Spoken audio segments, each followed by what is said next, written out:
You know, gosh, it's getting to be 30 years ago, 30 plus years ago, when I was just coming back into Christianity from about 15 years off, in between Catholicism and coming back into the fold. I landed in a evangelical church, and one of the first things I did was ask the pastor if I could have lunch with him. And so we did. We got together to have lunch and sat across the table from him. After a while, he said, "You know, I see in you divine dissatisfaction." Have you ever heard that term before? Divine dissatisfaction. First time I've ever heard it. Now, since then, I did a little research and realized it was first coined by a dancer, famous mid-century dancer named Margaret Graham. And she talked about the divine dissatisfaction in people of the arts, and specifically dancers, and it was that dissatisfaction with your last performance, your blessed unrest, she called it, that motivated you and pushed you and moved you along to continue to seek greatness in whatever your discipline was, whatever your art was.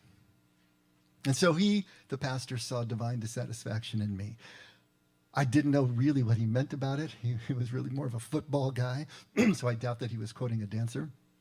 But what I had and what I brought to the table was just a ton of questions and a boatload of doubt. That's what I had brought. And I brought, I suppose, that yearning to want to know, and I was picking his brain, and I was asking this and that. And that he interpreted as this divine dissatisfaction. Why divine? Well, I suppose in his mind, at least it brought me to him. It brought me to the church. It brought me back to the search for truth. And that's certainly divine. And Jesus said that he didn't come to bring us peace, which is always kind of messing with our heads, right? Because when we think of him as the Prince of Peace, that word he uses there is shalom. But when he talks about not coming to bring us peace, the word he uses there is shaina. And in Aramaic, that means tranquility or calm. Very different than the deep peace that we talk about when we talk about shalom. And what he's trying to tell us is there is a tension in following the way. There is a tension in following Jesus. We're not just flopping down to one side or another and coming to complete rest. There is that sacred tension in the middle. And there is that divine dissatisfaction. There is that blessed unrest that is pulling us on to more and more. There's something in us that wants more, that knows that there is more. And as we approach our infinite God, there's always going to be more. And so, where would be the impetus for us to continue to free fall into the center of this infinite God? If it weren't for the blessed unrest, if it weren't for the divine dissatisfaction, it keeps us moving. It keeps us desiring more. It keeps us seeking. I mean, isn't that why you're all here? Aren't you looking for more, something more? Isn't there something in you that is urging you on, trying to move you further? Some sort of desire. Maybe you could call it dissatisfaction, a knowing that there must be something more. And so this is the first Sunday of Lent. This is beginning of that 40-day period that is preparing us for Easter, preparing us for the resurrection, preparing us for the new life that Jesus promises us all. How can we apply this idea, this concept of divine dissatisfaction to the preparation that we're going to do for Easter, this Lenten period? And then by extension, the rest of our lives. How can we apply this idea of blessed unrest that will keep us moving through, keep us seeking more, keep us hungry for, alert to, motivated, inspired to want the new life that is always waiting for us? God says in Revelation, see, I'm making all things new. Always new, always something more. How can we apply that to this preparation for Easter, this 40 days? And I hope what we can do is maybe put a little bit more of a finer point on it so that we all can have a way of being able to approach this season in a way that really does start to transform us more from the inside out. See, the thing is that we think we exactly know all there is to know about Easter. We think we've got it wired. We know what the resurrection is. We know what it's all about, don't we? And we imagine being there. I mean, I know I did, don't you? Imagine being there, like the first followers in the story of the Gospels. We imagine being there, and we imagine seeing what we imagine. And that's our problem. We imagine being there, but we imagine seeing what we imagine already. That's the kiss of death. If we imagine what we're going to see in any moment that we live, if we imagine what it's going to be like, then all we're going to see is what we expect to see. We've set the filter of our minds, and nothing else is really going to get through. But what do we really know about the resurrection besides what we've read? Remember that none of Jesus' friends recognized him the first time they saw him risen after the crucifixion. That's amazing, isn't it? None of them recognized him. And so their experience of the resurrection was not what we imagine. It was something different than what we imagine. They had doubts. Of course they had doubts. But we imagine that we don't have doubts. I know, speaking for myself, I imagine if I was back there then, I would have recognized him. I would have knew exactly what was going on. The arrogance of young faith, right? But they had doubts. If we have at least this idea of divine dissatisfaction, where is it going to lead us? Well, it's going to lead us back to Jesus. But what is Jesus telling us to do? Well, he's telling us to sell everything. Sell everything that we think we know, everything that we think we are, all the identity that we have, and get back, and he doesn't call it this, but the Buddhists call it the great doubt. Get back to the great doubt. Because it's there, at that place, at beginner's mind, where we know that we don't know really anything at all, that we're a clean slate again. We've taken everything down to ground zero.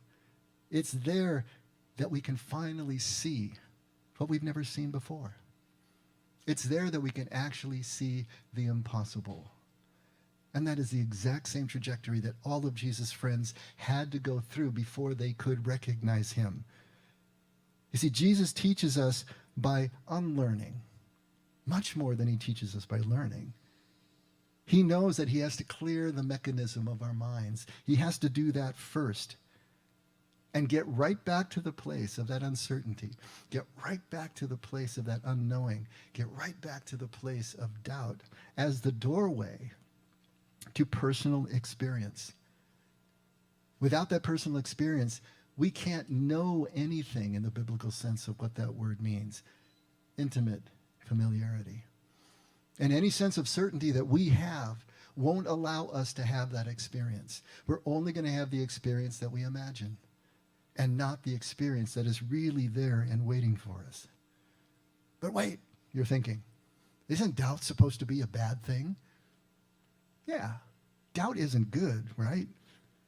It's the proof that our faith is weak, right? It's proof that our faith is absolutely non-existent. I don't know about you, but that's the way I was taught. There was no doubt in faith. Faith and doubt were the opposites of each other. And you can't have faith and doubt at the same time. In fact, doubt is a sin. That's the way I was taught. I don't know about you. But we're going to have to reframe what we look at as doubt, reframe the part that it plays in our lives of faith, if we really want to see what Jesus is trying to show us. Do you all remember Doubting Thomas? Who doesn't remember Doubting Thomas? Now, that's not a good thing to be called Doubting Thomas, right? He was a skeptic. He was the unbeliever. He was the one that was requiring a personal experience before he was ever going to say that he believed what the other apostles were telling him that they believed. Now, who is this Thomas? You know, he's one of the 12, of course, but we know very little about him. Just a couple of short stories in the Gospels, and that's all we really get. So how did he get this reputation for being a doubting Thomas? Well, let's take a look at the story, starting at John 20, verse 19. We're going to read all the way to verse 29 and just get a sense of what it is about Thomas that got him such a bad reputation. So when it was evening on that day, the first day of the week, and when the doors were shut where the disciples were for fear of the Jews, Jesus came and stood in their midst and said to them, "Peace be with you." Okay, so setting the stage here, what's happening? Well, this is after the crucifixion, right? This is on the first day of the week, so it would have been a Sunday. They are afraid of their shadows at this point, so they've retreated back into the same room that they rented for the Last Supper. So they're up in that upper room. This is after the crucifixion, after the resurrection.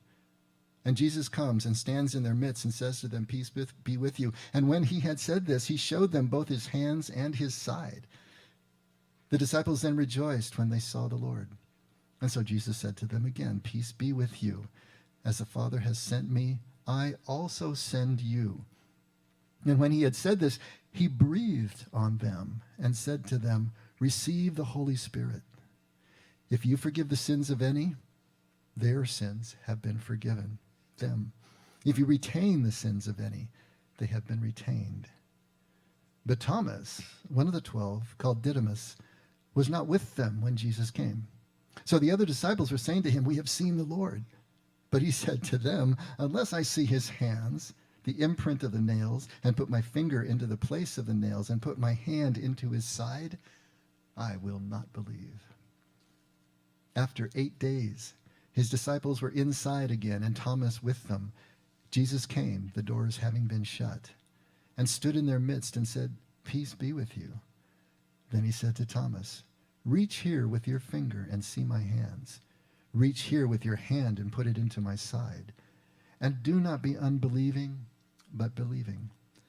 Thomas answered and said to him, "My Lord and my God." Jesus said to him, "Because you have seen me, have you believed? Blessed are they who did not see and yet believed." Okay, so that's the story. This and only a couple others are all we have of Thomas in the New Testament, so we don't really know much about him. But poor Thomas, right? One little mistake. And he's got this reputation. He's the butt of the joke. It's an actual meme, a Christian meme that we've had for 2,000 years and counting now, that he is the doubting Thomas. He can't shake that reputation. But was it really a mistake that he made? I want to ask you that. And even if it was, it's so unfair to Thomas. Because even though Thomas flatly states his doubt, everyone associated with Jesus doubts. Every single one of them. Thomas wasn't unique in all of that. Think about Mary, Peter, and John, the first ones to the tomb on that Sunday morning after the resurrection. And they see the empty tomb, but they think the body is stolen by someone, and they're looking around to see what they can find out. They don't understand what's going on. They have their mind filter in place. Jesus died. We saw him die. We wrapped him. We put him in the tomb. He's going to be there when we come back. That is what they imagine that they're going to see, and so that is what they see. None of this computes for them. They have doubts, right? Mary, when she comes back, thinks Jesus is the gardener when she sees him for the first time, right? Her mind filter is securely in place. But then she has a personal experience with him. He calls her name, Miriam. And then she understands. Her eyes are opened, and then she connects. When the disciples, back in their room, hiding, Mary comes to the door, and she reports to them, "I've seen the Lord." They don't believe her. She's just a hysterical woman, right? That's the kind of idea that you get. They haven't had the personal experience that she's had. They don't understand what's going on. They have their doubts. Every single person that Jesus appears to doesn't recognize him until after they have their own personal experience, whatever it happens to be, the calling of the name, the breaking of the bread, whatever it is, they had an intimate experience that suddenly they understood the nature of the relationship. They understood what was really going on. And getting off of the resurrection story, think about John the Baptist. Here he was, Jesus' cousin. He was the fetus that jumped in the womb when Mary came to visit his mother. He was the one who said that I must decrease as he increases. He's the one who said, I'm not even worthy to untie his shoelaces. But when he's in prison and he's not hearing what he wants to hear about the nature of Jesus as Mashiach, as Messiah, he sends his followers to him and says, hey, Are you the expected one, or should we be waiting for somebody else? This is John the Baptist. He has his doubts as well.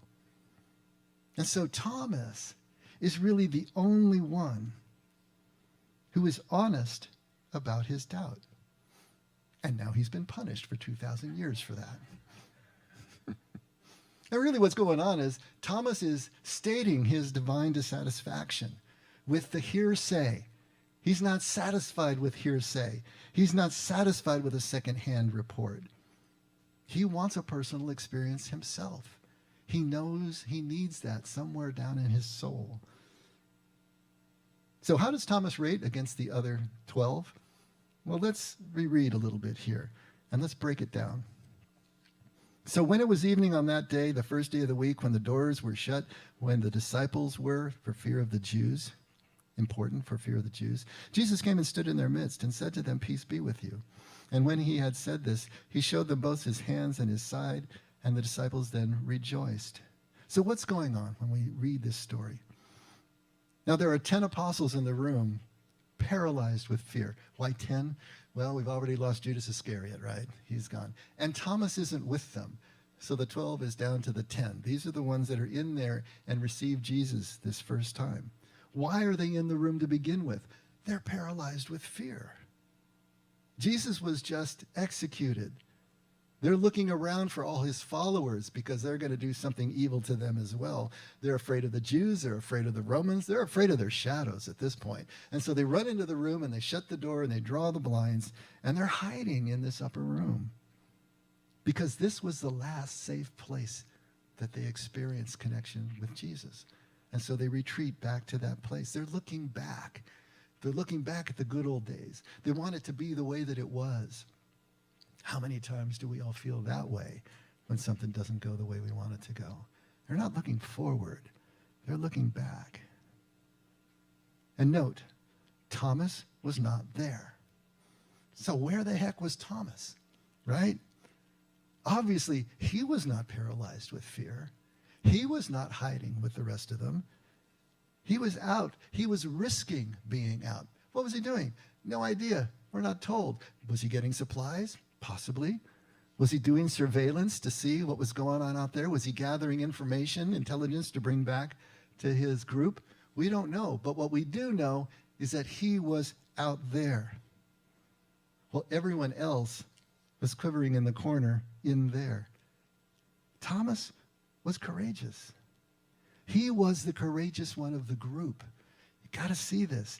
In John 11, this is when Jesus is baptizing and preaching Transjordan. So he's on the eastern side of the Jordan River. And he gets word from friends that his friend Lazarus is sick to the point of death. All of the disciples are begging him not to go back into Judea. Bethany, where Lazarus was, is right next to Jerusalem. Hotbed. Don't want to go there. They're all begging him not to go, not to go, not to go. What does Thomas finally say? He says, "Let us go also, so that we may die with him." That's our Thomas. Let's go. It's a good day to die, especially if we get to die with our master. He's the courageous one. See, there's this other side of Thomas that we don't see when we just see the doubting Thomas and we fixate on that one story. He was bold. He was courageous. In John 14 at the Last Supper, he's the one who blurts out, "Show us the way so that we can go also."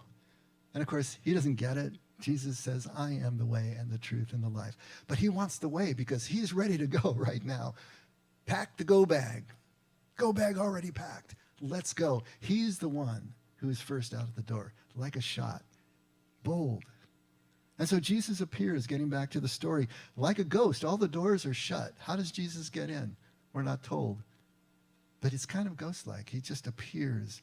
And he says, "Peace to them. Peace be with you." He's trying to calm their obvious fears, right? He shows them his wounds. It's solid. It's real. He's getting them reconnected with them. Then the apostles recognize him, of course, and they begin to relax. Then Jesus begins to prepare them for the ministry that they need to continue without him. He gives them their marching orders. If you forgive sins, they're forgiven. If you retain sins, they're retained, and he's giving them. Then this interesting line, he breathes on them. Doesn't that sound a little strange to you? He breathes on them. And of course, that breath is equated with spirit, like we've said so many times. Ruach. This idea of breath and wind and spirit, all the same word, so that motion is implied. But there's something deeper that's going on here as well. If you go back to Genesis 2, this is the creation of man. And God forms Adam out of the dust of the earth. And then what does he do?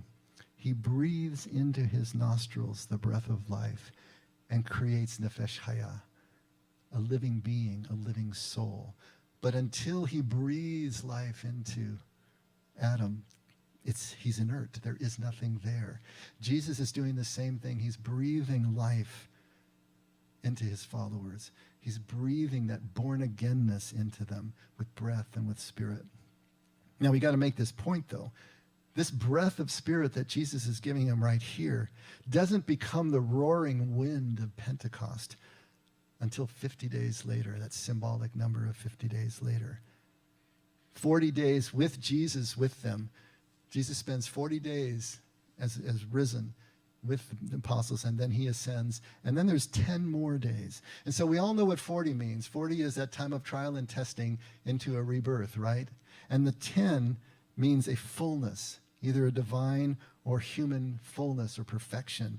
And so 50 days is a symbolic number of the fullness of what the disciples needed to go through in order to hear that roaring wind, in order to feel those tongues of fire over them, opening them up to the full union and connection and oneness with God. To the time when their doubts and their fears were removed for a moment, but then, of course, they remain. And we see this throughout the Acts of the Apostles. We see this through the letters that are written after the Gospels, of course. This divine dissatisfaction stays with them and drives them on. Their doubts remain with them and drives them on. You would think after you have an experience like that, all doubt would be removed and certainty would be the hallmark of the rest of your life. Guess what? No such luck. That's not the way it works. Think about Peter in Acts 10. He's all worried about whether he should be eating certain foods or not. I don't know if you remember the story. And he's invited over to a Gentile's home. And of course, they're going to be serving non-kosher stuff. And he doesn't know what to do. And Paul is accusing him of being wish-washy and going back and forth. You know, Paul's a firebrand from the beginning. And so he has this vision where this sheet is being lowered down by its corners, and it's filled with all sorts of unclean foods. Take and eat, the voice says to him. I would never do that. No, take and eat. He has his doubts. He's working through it. How does he navigate between the Jewish and Gentile populations that he's ministering to? Does he eat with them? Does he break his own code in order to be one with them? And God is saying, of course you do. Why is it even a question in your mind? But it is a question in his mind. Even at the very end of his life, when he is relocated to Rome, and the persecution is getting so bad that he's been advised by his friends, get out of Dodge, get out of town before they find you and kill you too. And so he's beating it out the back roads, leaving Rome in fear, right? In doubt. And he meets Jesus coming the other way. He says, Quo vadis, Domine, that wonderful Latin phrase. Where are you going, Lord? I'm going back to be crucified again. And then he realizes, he turns around and he goes back. To the end of his life, the doubts remain. To the end of his life, he is having this oscillation that goes back and forth and back and forth. It's a recurring pattern. It's in Scripture, but it's in our own lives as well, isn't it? After any transcendent experience we have, whether it's a conversion experience, a prayerful experience, it's a retreat, whatever it is, we have this experience where everything seems so clear, everything seems tangible and so real. But after that, the doubts come back in, they creep back in, and we experience this long period of consolidation of what we have gleaned in our experiences. It can also be a period of deconstruction of the old beliefs that are still present that need to be let go, sold off, so that we can really assimilate what it is that we're finding. And so immediately after that mountaintop experience, the doubts settle back in. It's just like Peter again on the water. Let's pick on Peter for a while. Let Thomas have a rest. Peter gets out of the boat. Impetuous Peter, right? Gets on the water. He's walking on the water. And then he starts thinking again, oh my gosh, what am I doing out here, right? And he starts to sink. Whenever we have an experience like that, where we're literally, spiritually walking on the water, after that, we need to reinforce it with the actual work of formation, the structure and the discipline of formation, and the restructuring of our lives around this new truth that we have experienced, or it will dissipate back into the doubt. Look at the pattern that we see in Scripture. Of all the followers, they have this amazing experience at Easter. They recognize that Jesus is not dead. He's not in the tomb. He is alive. But it takes them all this time, and I guarantee you it wasn't 50 days. It was a long period of time where they finally could start their ministry. Think about Paul. He has the amazing experience on the Damascus Road, right? Where he is struck blind and he has this vision of Jesus. But it's 14 years, he tells us, 14 years he went into Arabia and prepared before he took his first ministerial step.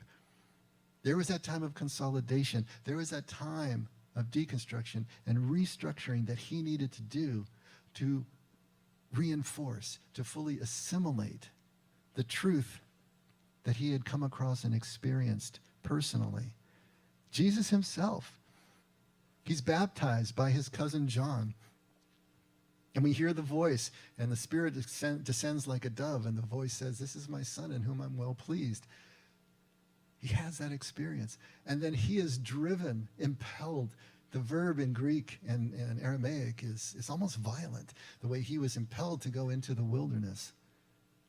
And he spends that 40 days and 40 nights there, which I guarantee you was more than 40 days and 40 nights. There are 18 unaccounted for years in Jesus' life. How long was it before he was able to come back and begin his ministry? He needed that same time to be able to consolidate, to assimilate. Our friend Brady, who we're going to be visiting in Phoenix, had a near-death experience. He calls it a death experience. He really was dead. Amazing experience. But he will tell you, and be the first one to tell you, that even 10 years later, he's still consolidating and assimilating the experience that he had there. This is the pattern. Doubt plays a huge part in what we do. Think in the Old Testament about Elijah after he has the experience at Carmel, right, on the mountaintop, has this amazing experience, and then immediately the doubts and the fears set back in.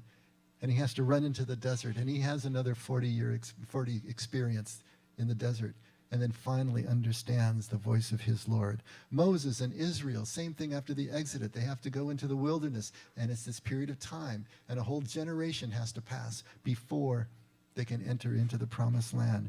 This is the pattern of our human lives. It's reflected in the Scriptures because the Scriptures understand this is the pattern. You don't just have your great experience and then everything is just at that level for the rest of your life. We are going to move into the cycle of doubt. We think this transcendent experience that we are searching for and always desiring is the end of the journey, when really it's just the beginning. The doubt returns. It must return. It is the driver and the motivator of us as human beings. Doubt is the fuel that takes us toward and away from these huge experiences, these mystical and contemplative experiences that we can have. So doubt is the motivator. It's the divine dissatisfaction that drives us on. If we can start to see doubt as a gift, if we can start to see divine dissatisfaction as a gift, it can change the entire way that we approach our spiritual journeys. Thomas's doubt drives him on to finally and actually meet Jesus for himself. He was not content with the hearsay. He was not content with being told that the Lord lives. He wanted to touch him He wanted to bring him in. And so when we get back to the story, starting down in verse 26, after 8 days, his disciples were again inside, and Thomas is with them. Jesus came, the doors having been shut, and he stands in their midst, and he says, "Peace be with you." And then he said to Thomas, "Reach here with your finger and see my hands. Reach here with your hand and put it into my side. And do not be unbelieving, but believing." And Thomas answered and said to him, "My Lord and my God." And Jesus said to him, "Because you have seen me, have you believed? Blessed are they who did not see and yet believed." And so breaking this down a little bit, first, that 8 days is significant. After 8 days, we've talked about the fact that 8 is a number of rebirth. 7 is the number of spiritual perfection. One more than that, 8 is a number of rebirth. So after 8 days, this is going to be Thomas's rebirth. And then we need to realize that belief, as it's used here, doesn't just mean cognitive belief. It's not just mental. Anytime you see belief being used in the scriptures, it is indistinguishable from trust. So belief is merely the idea. Faith is the action that takes us to the experience, the personal experience that finally convinces us and allows us to trust. And so what he's saying here is, don't be untrusting. Trust me, is what Jesus is telling him. And then at 20:29, blessed are those who have not seen and yet believed. It's a huge statement he's making here. How are we supposed to be able to trust but without seeing, right? Because we've said in here so many times, trust is experiential. You can't just will yourself to trust. You can't download trust. You can't get it from somebody else or even from a book. That's not the way trust works. The things that you trust in your life are the things that you've had repeated and intimate experience with over and over and over again. You trust the chair that you're sitting in right now. You didn't even think about it. You just plop down in it because in your experiences, chairs hold your weight. Right? One time a chair breaks underneath you, you're going to be testing chairs the next time. That's the way trust works. And so this idea of trust being experiential and it only coming from repeated personal experience of trustworthiness, how in the world are we going to trust without seeing? But what Jesus is saying is, even without the physical seeing that you've been blessed with, Thomas, we, all of us, by extension, can have the personal contemplative experience. The connection with God's Spirit, one-on-one, non-physical, but one-on-one, that is so deep, so real, so all-encompassing, that the conviction that we get from it, the intentionality of cultivating those experiences, will take us to trust. And Jesus says, then we are blessed. And blessed doesn't mean something abstract. It means congratulations to you. It means you're healthy. It means that you're wealthy. It means that you're balanced. All of those things at the same time.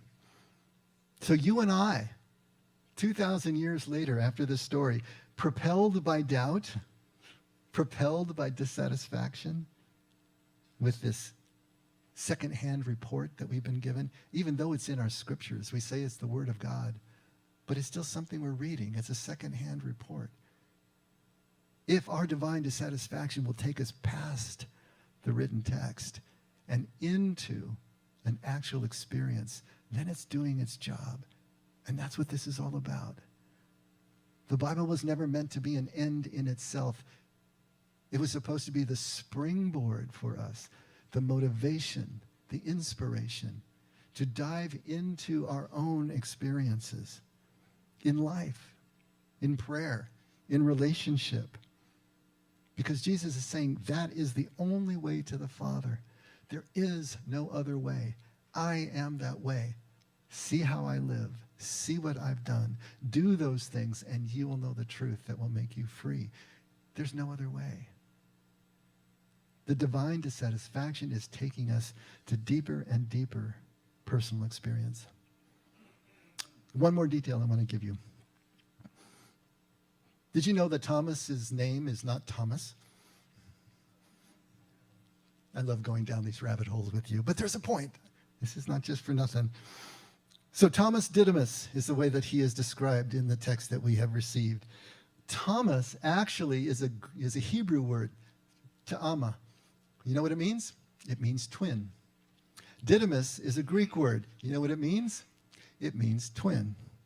Literally, Thomas Didymus is twin, twin. It's not a name. It's a description, or maybe it's a title, right? Now, was Thomas actually a twin? There's no evidence that he was. You know what his name actually was? His name was Judas. Judas Thomas Didymus. Judas, twin, twin. So Thomas, ta'ama in Hebrew, twin, is a title that he's given. Or maybe it's a nickname. Now, there's a tradition around this with Thomas. Some of the traditions say that Thomas looked like Jesus. He looked so much like him, they started calling him ta'ama, twin, Didymus, right? Other traditions say that he was so like Jesus in terms of his temperament and personality that they called him the twin. But his name was actually Judas. What I think it's more like, and I'm doing a little midrash with you, just kind of pulling from the scriptures now, but what I think it's more like is like the Gemini twins, you know, from the zodiac. Two personalities in one person. Opposite features that are held together. Opposite personalities that are held together in one person. A paradox. With Thomas, what we see are two strong sides of his personality. And that's preserved for us in the New Testament. It must have been so strong to those around him that it has survived 2,000 years for us. And those two sides are courage and doubt, seeming opposites that are pulled together in Thomas. There is a boldness, even in his doubt, that you see. He states it emphatically, unapologetically. I'm not going to believe until I have a personal experience. Courage and doubt. It drives him on, keeps him moving forward, keeps him wanting more, experiencing more, moving deeper. And not only that, I think Thomas is our twin. And we are Thomas's twin. He is that image or that symbol of holding unresolved paradox together, opposites together in one embrace. We talk about them all the time, now and not yet. Can we hold those two together so that even as we work, even as our divine dissatisfaction takes us further forward, it's never at the expense of this moment now. We are fully able to be completely immersed and present to God's Spirit, to each other, even as our blessed unrest is moving us forward. There's process and outcome. Same idea. Can we hold those together in one embrace? Faith and doubt. Can we hold those together and see how together they move us forward deeper and deeper into God's embrace? This is the secret of life. To be able to hold those opposites together in one embrace. Thomas is fearless about his doubt, states exactly what he needs, a personal experience. And so do we. We just as much need this personal experience. Intellectual knowing is never enough. We'll know something is missing, just like the young man who comes to Jesus. What must I do? What must I do? He knows that something is missing that only another experience can provide. And so when you really think about it, rather than being a meme or the butt of a joke, Thomas is our hero. He is our hero, showing us how doubt and divine dissatisfaction is a gift. It is a blessing that spurs us on and on and on, deeper into God's embrace, deeper into understanding this new life that Easter represents. This blessed unrest of personal experience, of the paradox we're talking about, the paradox of the resurrection, it can't be resolved intellectually, but it can be experienced without the resolution. And in the experience, everything changes. And so this Lent, here we are, a little bit under 40 days now. Can we take the time to intentionally and consciously look inside ourselves and find those questions we're still asking. I know they're in there. You ask a lot of them of me. I've asked them myself. I'm still asking them, but with less intensity. But find those questions. Find that divine dissatisfaction in yourself. Is it even there? Is there a candle flickering somewhere in the wind, right? Of your divine dissatisfaction, of your blessed unrest? Is there still a desire for more there in you? That's not a weakness. Please understand that's not a weakness. That is a call on our lives to true and personal experience of the new life and the resurrection that Easter represents.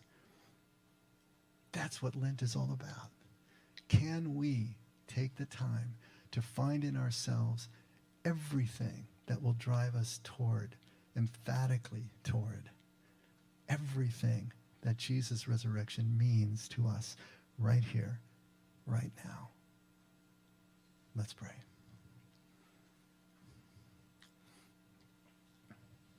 Father, thank you for the liturgy. Thank you for the tradition of our faith for 1,700 years that keeps us moving through the cycle year by year, reminding us of what's really important. And these ritual times of preparation, Lent and Advent, that remind us how important it is to return to the first things, to return to the beginning, to clear away all the clutter. Lent isn't about giving up pleasure for pleasure's sake. Lent is about giving up things that are cluttering our ability to see with new eyes everything that you're showing us in this amazing new life.